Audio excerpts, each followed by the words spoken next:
Price allot. கர்த்தர் நாமத்துக்கு மகிமை உண்டாவதாக. இன்றைய வேத வசனம் தானியேல் 3ஆம் அதிகாரம் 17ஆம் வசனம் நமக்கு இப்படியாக சொல்லப்படுகிறது. நாங்கள் ஆராதிக்கிற எங்கள் தேவன் எங்களை தப்பிவிக்க வல்லவராய் இருக்கிறார். அவர் எரிகிற அக்கினி ஜோலிக்கும் ராஜாவாக்கி உம்முடைய கைக்கு நீங்களாக்கி விடுவிப்பார். அதாவது நேப்கத்து நேசர் ராஜா ஒரு சிலையை உருவாக்கி அந்த சிலையை வணங்கும்படி அங்கே இருக்கிற ஜனங்களை கட்டளையிறார். அங்கே இருக்கிற ஜனங்களை அந்த சிலையை வணங்குறாங்க. அதான் இவங்க 3 பேர் மட்டும் ஷாத்ராக் மேஷாக் அபேக் இவங்க 3 பேர் மட்டும் அந்த சிலையை வணங்காமல் கர்த்தரை ஆராதிக்கிறாங்க. இதை கண்டு அந்த ராஜா எரிச்சல் இவங்க 3 பேரை கூப்பிட்டு விசாரிக்க. அதாவது இந்த ராஜா நேப்கத்து நேசர் ராஜா யாருன்னு பார்த்தீங்கன்னா பாபிலேருந்து அதாவது எருசலேமில் முற்றுகை போட்டு அந்த எருசலேமில் சிறைப்பிடிச்சு அந்த ஆளுக்கு சேர்ந்த அந்த ராஜா பார்த்தீங்கன்னா ஒரு சிலையை உருவாக்கி அதை எக்காலமும் அதுக்கப்புறம் கிண்ணறும் அதுக்கப்புறம் வீணையும் நரகசுரகம் அந்த சிலைக்கு பயங்கரமாக அது எல்லாவற்றையும் செஞ்சு அந்த சிலையை உருவாக்கி அங்கே இருக்கிற ஜனங்கள் அந்த சிலையை வணங்கும்படி அந்த ராஜா கட்டளையிடுறாரு. அங்கே இருக்கிற ஜனங்கள் அந்த சிலையை வணங்குறாங்க. ஆனால் இவங்க மட்டும் அந்த சிலையை வணங்காமல் இருக்கிறாங்க. அதாவது ராஜாவோட அந்த சோல்ஜர்லாம் இதை கேள்விப்பட்டு ராஜா கிட்ட போய் சொல்கிறாங்க, ராஜாவே இது போல் நீ வச்ச சிலையை இந்த ஊர் ஜனம் எல்லாம் வணங்குறாங்க, ஆனால் இவங்க 3 பேர் மட்டும் வணங்கலை சொல்லி ராஜா சொல்லுவோம். ராஜா அப்போ தான் கூட இவங்க விசாரிக்கிறேன், அதாவது நான் வச்ச சிலையை நீங்கள் வணங்கலைன்னா உங்களை தூக்கி நான் அக்னி ஜோலை போட்டுருவேன். அக்னி அதாவது உங்களை என் கையில் தப்பி வைக்க யாரால முடியும் சொல்லி அந்த ராஜா சொல்லும்போது அப்போ தான் இவங்க ஷாத்ராக் மேஷாக் அபேக்கா சொல்கிறாங்க, எங்கள் தேவன் நாங்கள் ஆராதிக்கிற எங்கள் ஏசப்பா நிச்சயமாக தப்பி வைப்பார்.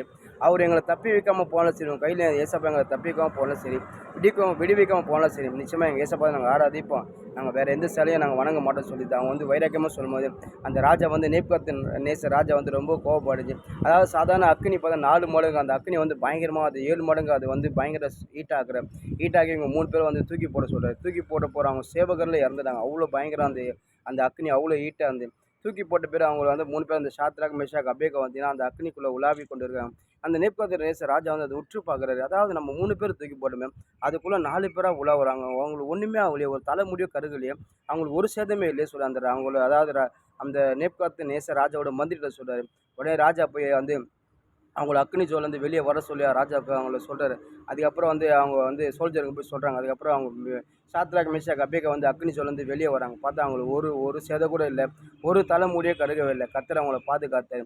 அந்த ராஜா சொல்கிறான், அதாவது நான் ஒரு ராஜாவாக இருந்து நான் ஒரு கட்டளை போட்டு என் கட்டளையே அவங்க மீறி அவங்க கீழ்ப்படியாமல் அவங்க தேவனை தான் ஆராதிப்பேன், ஜீவனே போட போல சரி எங்கள் ஏசப்பா நாங்கள் ஆராதிப்போம் சொல்லி அவங்களும் அவ்வளோ வைராக்கமாக இருந்தாங்க. அவங்க தேவன் தான் அவங்களை தப்பி வச்சாரு. இவங்க தேவன் ஜீவன் உள்ள தேவன், இவங்களோட தேவன் தான் நம்மளோட தேவன் சொல்ல அந்த ராஜா அவ்வளோ பெருமையாக சொல்கிறாரு. இன்றைக்கி நம்மளோட வாழ்க்கை ஆண்டோடைய பிள்ளையாக நம்ம ஒவ்வொரு கிறிஸ்தவர்களும் நம்ம அப்படி தான் அவ்வளோ அந்த வைரக்கம் நம்ம உள்ள எதுக்கணும். நம்ம ஏசப்பா மேலே அவ்வளோ வைராகம் இருக்கும். நம்ம ஏசப்பா நம்ம எந்த இடத்துல விட்டு கொடுக்கக்கூடாது. நம்ம ஏசப்பா மேலே எந்த அளவுக்கு வைராகமும் ஏசப்பா நம்ம அதுக்கு மேலே நம்ம மேலே ஒரு வைராகமாக நம்மளை பாதுகாப்பார். நம்ம வாழ்க்கை என்ன இருந்தாலும் சரி, நம்ம வாழ்க்கையில் கஷ்டம் வந்தாலும் சரி, தோல்வி வந்தாலும் சரி, உபத்திரம் வந்தாலும் சரி, பாடு வந்தாலும் சரி, சோதனை வந்தாலும் சரி, அதாவது பிசாசு போடுறதுல இருந்தாலும் சரி, நீங்கள் எதில் இருந்தாலும் சரி, நீங்கள் என்ன நடந்தாலும் சரி, நீங்கள் என்ன நடந்தாலும் சரி, ஏசப்பா எங்களை எங்கள் ஏசப்பா என்னை விடவே மாட்டாரு, என்னை விட்டே கொடுக்க மாட்டா சொல்லி நீங்கள் வைராகமாக நிற்கும் போது நிச்சயமாக ஏசப்பா உங்களை விட்டே கொடுக்க மாட்டாரு.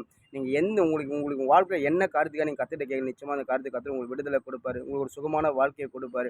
அப்போஸ்தலர் பவுல் அப்படி தான் சொல்கிறாரு. அதாவது வருங்காலம் சரி, நிகழ்காலங்களும் சரி, மரணமான சரி, ஜீவனாலும் சரி, இப்போ எதுவாக இருந்தாலும் சரி, கிறிஸ்துவ அன்பு விட்டு என்னை பிரிக்கவும் முடியாது.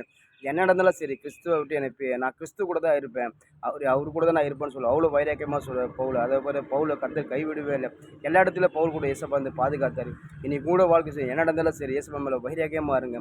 ஏசப்பா ஒரு போதத்துலேருந்து விட்டே கொடுக்காதீங்க. ஏசப்பா கிட்ட நீங்கள் அவ்வளோ நம்பிக்கையாக இருக்கும்போது நிச்சயமாக கர்த்தர் உங்களோட கூட இருப்பார். உங்கள் வாழ்க்கையில் என்ன வேணுமோ கர்த்தர் கொடுப்பார். நீங்கள் என்ன நடந்தாலும் சரி சோர்ந்து போயிடாதீங்க. என்ன உங்கள் வாழ்க்கையில் எப்படியாப்பட்ட காரியம் வந்தாலும் சரி, நீங்கள் அதை வெக்ஸாகவே நீங்கள் பின்மாறி போயிடாதீங்க. என்னதான் நடந்தாலும் சரி, கர்த்தர் கைவிட மாட்டார். என் கர்த்தர் என்னோட கூட இருந்தால் சரி, ஏசப்பா விட்டு என்னை யாரை பிரிக்க முடியாது சொல்லி நீங்கள் உறுதியாக கர்த்தரோடு இங்கே இருக்கும்போது கர்த்தர் நிச்சயமாக உங்களோட கூட இருப்பார்.